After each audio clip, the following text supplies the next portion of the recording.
Bonjour à tous, aujourd'hui on se penche sur un outil numérique qui a une mission très précise, aider les profs d'EPS à évaluer de manière objective ce qui se passe en handball. C'est une solution qui a vraiment été pensée pour le terrain. Voilà la question qui est au cœur du problème pour beaucoup d'enseignants. Comment on fait concrètement pour dépasser la simple impression visuelle et obtenir une évaluation qui soit juste, précise, factuelle, dans le feu de l'action? C'est le vrai défi qu'on va explorer. On commence donc par ça, le défi de l'évaluation. Surtout avec des niveaux comme la 6e ou la 5e, où le jeu est très rapide, parfois un peu chaotique, évaluer précisément la performance de chaque élève, c'est un vrai casse-tête. Les objectifs pédagogiques derrière tout ça sont donc très clairs. L'idée, c'est pas juste de mettre une note, c'est d'utiliser le numérique comme un véritable assistant pour collecter des données, mais surtout pour aider les élèves à mieux comprendre le jeu, à mieux prendre l'information et à saisir la logique interne du sport. Et cette fameuse logique de jeu, elle s'articule autour de 3 piliers. Le premier, c'est la conservation du ballon, tout ce qui est lié aux passes. Le deuxième, bien sûr, c'est la marque, l'efficacité offensive. Et le troisième, qu'on oublie parfois mais qui est absolument crucial, la récupération, autrement dit, l'efficacité défensive. Alors, pour répondre à ce défi, une solution a été pensée. Une application web, le compteur handball, qui a été développée sur mesure, spécifiquement pour être utilisée dans un gymnase en cours. Ok, maintenant, regardons d'un peu plus près cet outil. Qu'est-ce qu'il a de si spécial pour l'EPS? Ce qui est vraiment bien pensé, c'est son côté pratique.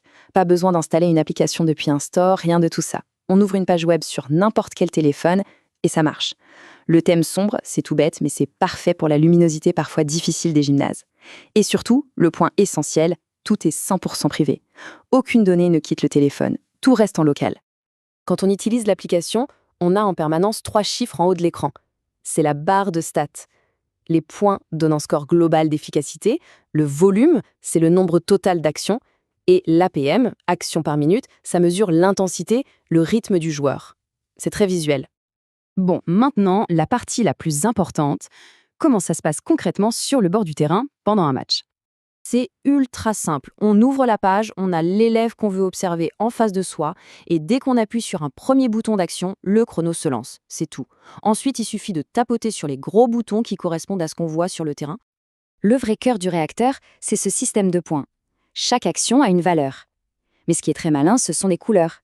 Le vert, c'est tout ce qui est conservation du ballon. Le bleu, c'est l'attaque, le tir. Et le rouge, c'est la défense. Ça donne un retour visuel immédiat sur le type d'action qu'on vient d'enregistrer. Et regardez bien ça. L'interception, c'est l'action qui rapporte le plus de points, plus 5. C'est un choix pédagogique vraiment fort. L'idée, c'est de mettre en valeur l'effort défensif, un aspect du jeu qui est souvent négligé par les élèves qui ne pensent qu'à marquer.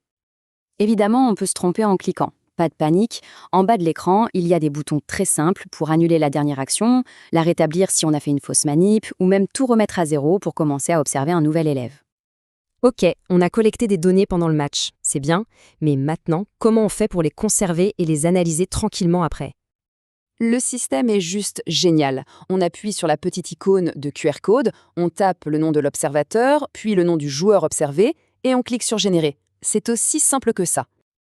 Et que contient ce QR code? Eh bien, juste une ligne de texte toute simple au format CSV. Comme on le voit là, ça contient le nom de l'observateur, celui du joueur, et les 3 stats clés, total des points, volume et action par minute. C'est propre, universel, et ça peut être lu par n'importe quel tableur. Et c'est là que la magie opère. Il suffit que le prof ou un autre élève scanne ce QR code avec un second appareil. La ligne de données est immédiatement copiée, on peut alors la coller dans un tableur partagé. Pas de fil, pas de connexion Internet requise, pas de compte à créer. C'est d'une efficacité redoutable. On en arrive à la dernière partie, et c'est la plus importante. Parce que l'outil, c'est une chose, mais ce qui compte, c'est ce qu'on en fait pour aider les élèves à progresser. Cet outil permet de basculer d'une évaluation subjective, basée sur des souvenirs, vers une analyse qui repose sur des faits. Le retour qu'on fait à l'élève change complètement. On ne dit plus « tu n'as pas été assez actif », mais plutôt « regarde, sur 5 minutes, tu as fait 12 actions, dont 2 superbes interceptions. Par contre, tu as aussi perdu 3 ballons. Comment on pourrait travailler là-dessus ?» Et voilà à quoi ça peut ressembler. En un clin d'œil, on peut transformer les données en un profil de performance visuelle. On voit tout de suite les points forts et les points améliorés. Pour cet élève, par exemple, on voit qu'il est très bon dans la conservation de balles, mais que son impact en défense pourrait être plus important. Pour l'élève, ça change tout.